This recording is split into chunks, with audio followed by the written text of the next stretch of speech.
What began as a conflict over the transfer of consciousness from flesh to machines escalated into a war which has decimated 1 million worlds. The core and the arm have all but exhausted the resources of a galaxy in their struggle for domination. Both sides now crippled beyond repair, the remnants of their armies continue to battle on ravaged planets, their hatred fueled by over 4,000 years of total war. This is a fight to the death. For each side, the only acceptable outcome is the complete elimination of the other.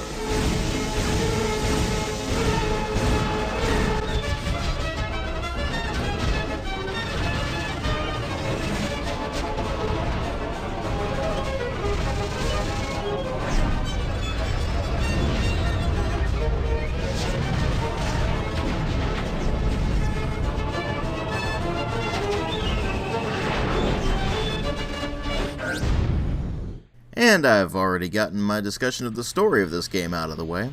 This is my review of Total Annihilation, including the 2 expansion packs Battle Tactics and the Core Contingency for PC and Mac. What you're seeing here is the PC version. This is a real-time strategy game developed by Cave Dog Entertainment and originally released in 1997 for PC and Mac. And as far as I'm aware, it was the first 3D RTS, which is definitely a big deal for 1997. It was a pretty big leap forward in terms of tech. But how is it as an actual RTS? Well, it got tons of awards on launch, and since its release, it has been generally considered one of the best strategy games ever made by a lot of people. Is that really the case, or is it just people who are fans of the game or extremely nostalgic for the game just saying, "Ermagerd, best game ever"? Well, let's go ahead and delve right into this thing and find out, but first, you have to keep something in mind. I do have some degree of nostalgia for this game, because I did actually play it back in the day. I had the original release. In fact, I still have the original game sitting on my shelf. But even then, I was never really all that attached to Total Annihilation, so let's go ahead and see what it's actually like. Well, as far as presentation goes, you do have to keep a couple of things in mind. First off, 3D real-time strategy games were not a thing in 1997, so when this thing came along, it was incredibly impressive to look at. Second, as far as the 3D graphics go, it was fairly average for its day, which means that by today's standards, it looks positively archaic. And when I say average for its day, I don't mean, oh, it's comparable to other 3D real-time strategy games of its day. No, I mean, it's just comparable to other 3D games of that period. Very low detailed models that are a lot of jagged edges. Everything's very blocky, the animations are very simplistic. It's really nothing impressive by modern standards, but again, at the time we were just like, hey, it's a 3D game, that's a big deal. That said, the maps themselves actually aren't 3D. They are 2D backgrounds that actually still hold up relatively well, all things considered. Sure, they're really not that impressive to look at, whether you look at them from modern standards or from standards of the day, but they end up being pretty serviceable for the most part. Although it does have the issue of certain objects not necessarily being clearly defined, as in, okay, this looks like it's something that I can't move over, oh wait, my units can move over it just fine. Whereas this other thing looks like you can move over it, but it can't necessarily be moved over. You aren't always 100% sure what is blocking your unit's line of sight and whether or not they can traverse the environment that they're going through. This can be mildly frustrating, particularly when you get into protracted engagements where maneuvering is a lot more key. And while you can muddle through it, it really shouldn't have been an issue in the first place. A slight shift in the camera angle probably would have helped this. The actual camera angle is all top-down, which makes the terrain features a lot harder to deal with. If it were more isometric, it probably would have been easier to actually tell what objects are passable and what objects are not passable. Thing is, they never changed it, and they didn't learn their lesson by the sequel either, so it's just something you end up having to deal with. Something else you just have to learn to deal with is the sound design. Sound effects are very low quality in keeping with pretty much everything that was released in 1997, so they end up sounding really grainy and almost like they're coming through a tin can when you're actually listening to them in-game. And even if you push that out of your mind, the sound effects themselves really aren't very good anyway. They do work, but none of them are remotely impressive. They are almost like they've been taken straight out of a stock sound pack, in fact. That said, what isn't really a problem with the sound design is the music, which is done by Jeremy Soule. He actually did a really good job with this soundtrack, although it makes the game sound way more epic than it actually is. And while I'm not sure if it's just a matter of me running the GOG version here, so it ends up looping the same track for the map over and over and over again instead of actually switching between tracks, but I seem to remember it having a lot more variety in the middle of a skirmish when I was messing around with the original release. Maybe it's just an audio bug, but it does mean that the soundtrack does get rather repetitive when you're actually playing the game. And as far as voice acting goes, that intro clip I showed you earlier,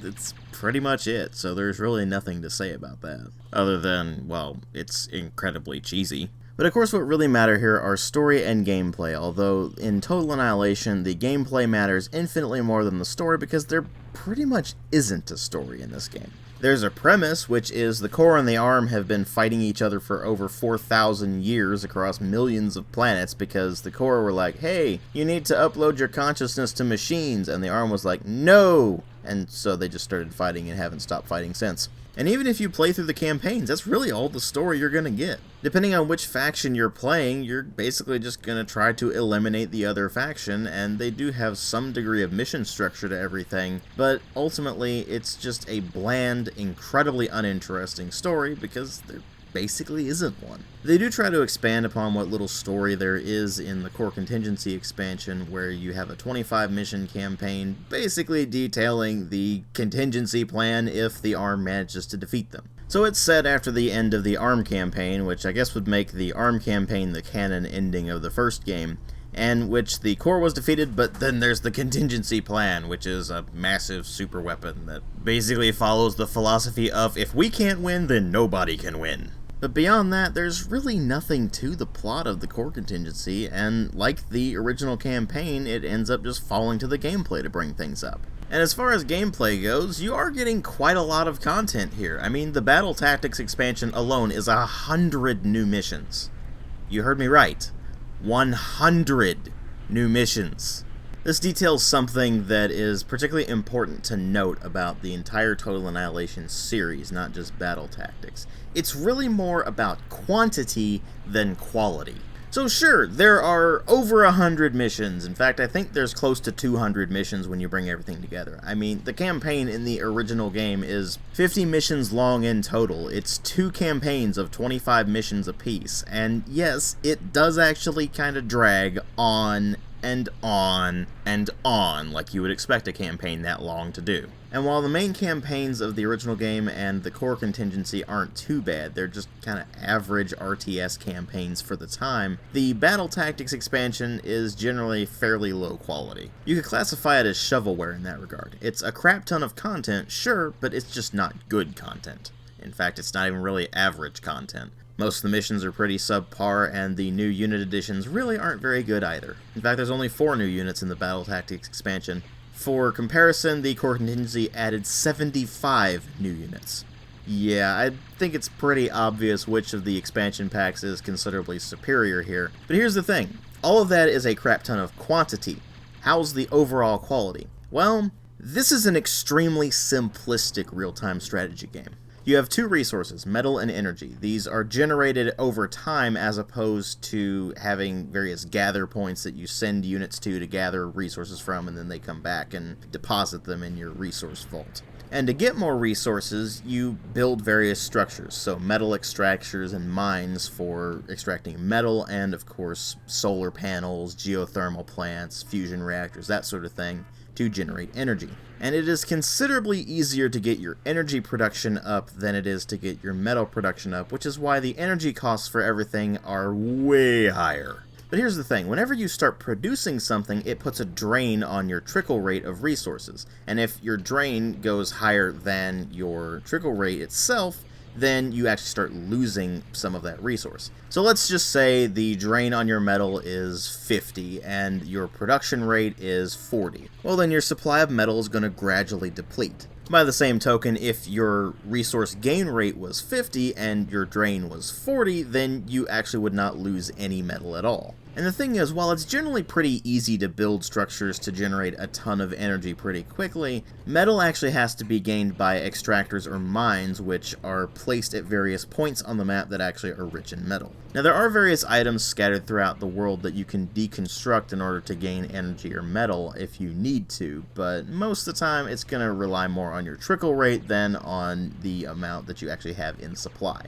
This means that a lot of the game is basically spent fighting over metal deposits on the map. The thing is, that's about as complex as the strategic elements get, because this game really just boils down to spawn an absolutely gigantic army and just crush them with sheer numbers. The game encourages a rather aggressive style of play, where you just churn out tons of units and constantly go on the offensive as opposed to trying to maintain much of a defense. You can, of course, build defensive structures and try to go on the defensive, but you're not going to ever succeed that way. What's ultimately going to win you battles is, first off, play as the Arm, because they get all of the lighter, more maneuverable units. Both of the factions, the Core and the Arm, are almost identical in terms of their unit variety and their building variety, but they have very, very slight differences between the actual units. So, for example, the basic infantry K-bot of the Core is the AK, which is just a fairly slow mech that shoots lasers. And while it is a bit more resilient and hits a bit harder than the Pee-wees, you can churn out a crap ton of Pee-wees really quickly and they have a stupendously high rate of fire. So the fact that it does a bit less damage doesn't really matter so much, especially if you get a crap ton of them together and just mow down everything in your path. I mean, seriously, just look at how quickly I reduced this enemy's base and commander into nothing. It's actually pretty legitimately ridiculous.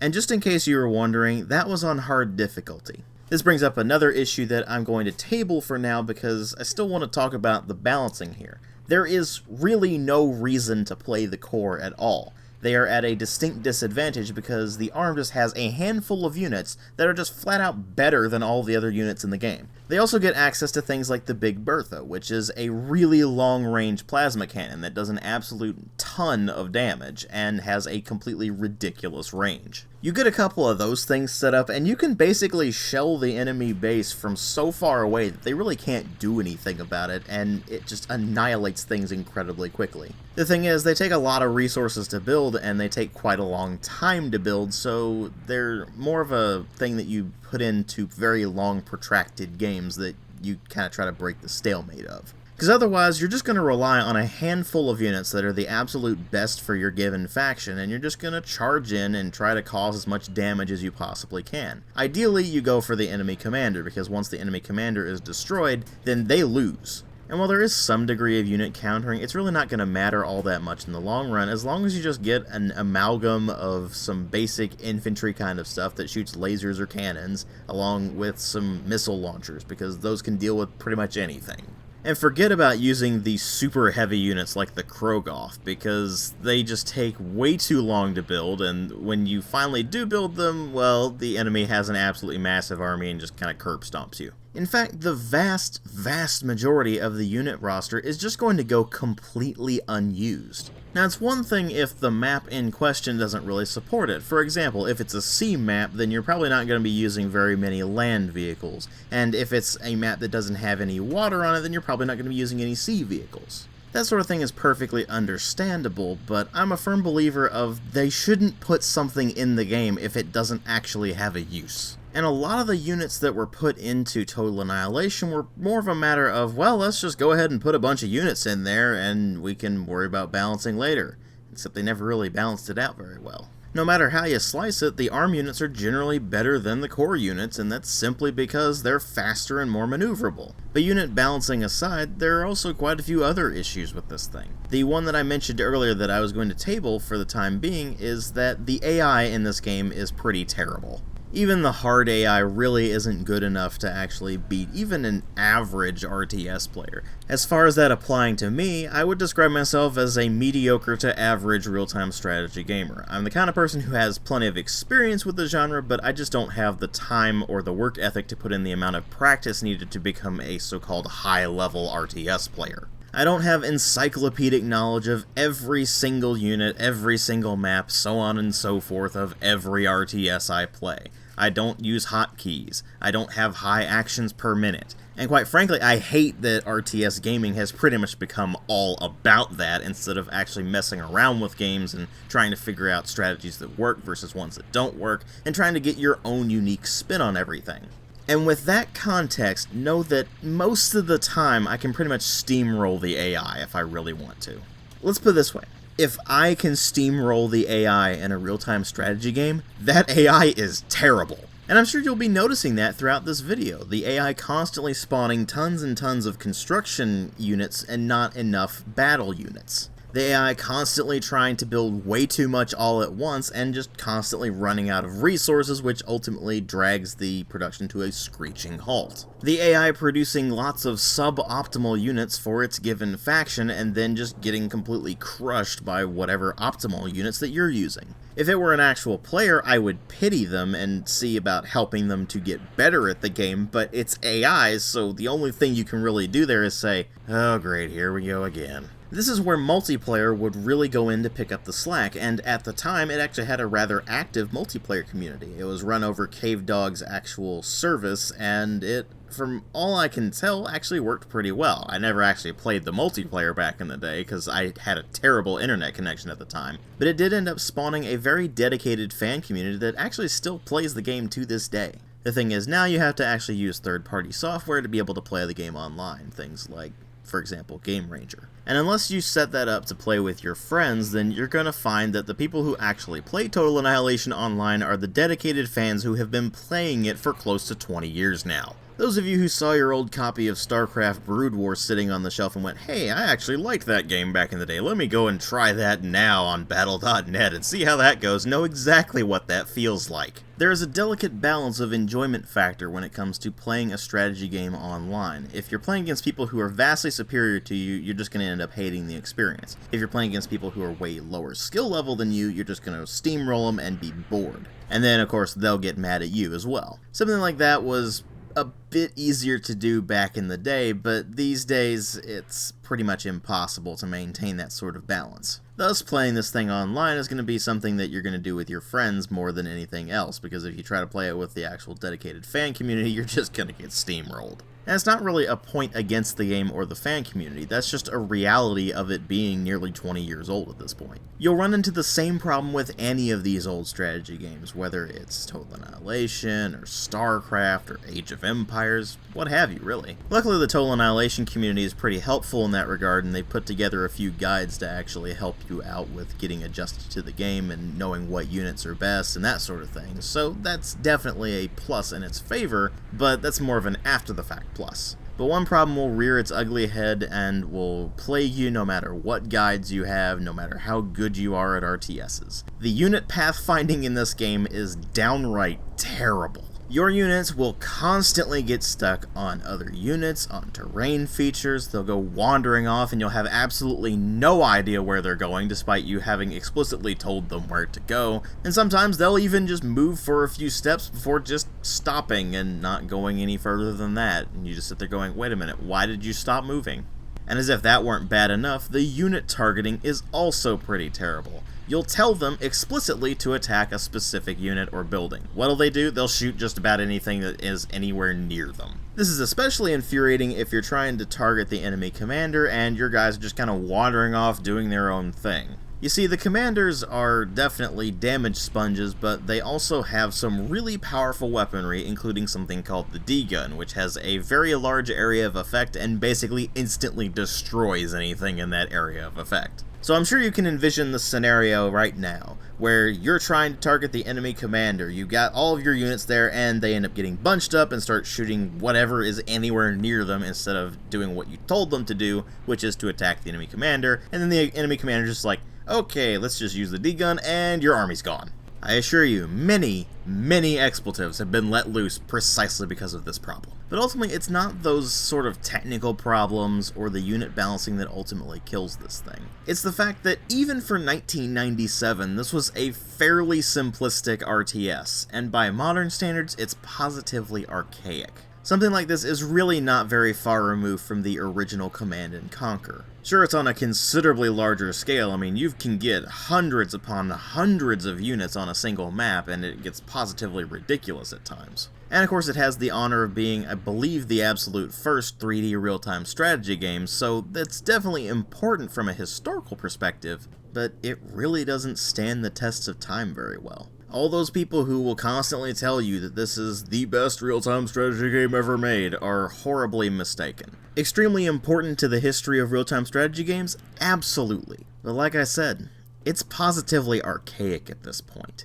It's definitely interesting to look back on it as a historical curiosity, because they just don't make games like this anymore. And for good reason. The genre has just moved past that level of simplicity. More is required out of our real-time strategy games now than simply churn out a crap ton of units and then just charge in to overwhelm them with sheer numbers. That sort of thing was just the norm back in '97, and if you can look past the fact that this game is positively archaic by modern standards, then you might be able to get something out of it. But you gotta keep in mind that there have been 20 years of real-time strategy game development since the release of the original Total Annihilation, and those advancements have rendered games like this completely obsolete at this point. That said, I will have a link in the video description box to where you can pick this up on GOG if you're interested. It does include both the core contingency and battle tactics expansions, so you are getting quite a bit of value for money there. But if you do decide to go into this thing, you're going to have to put up with a crap ton of really outdated real-time strategy game design choices. And that is quite simply not for everyone. Even nostalgia really isn't enough to overcome that fact. Thanks for watching.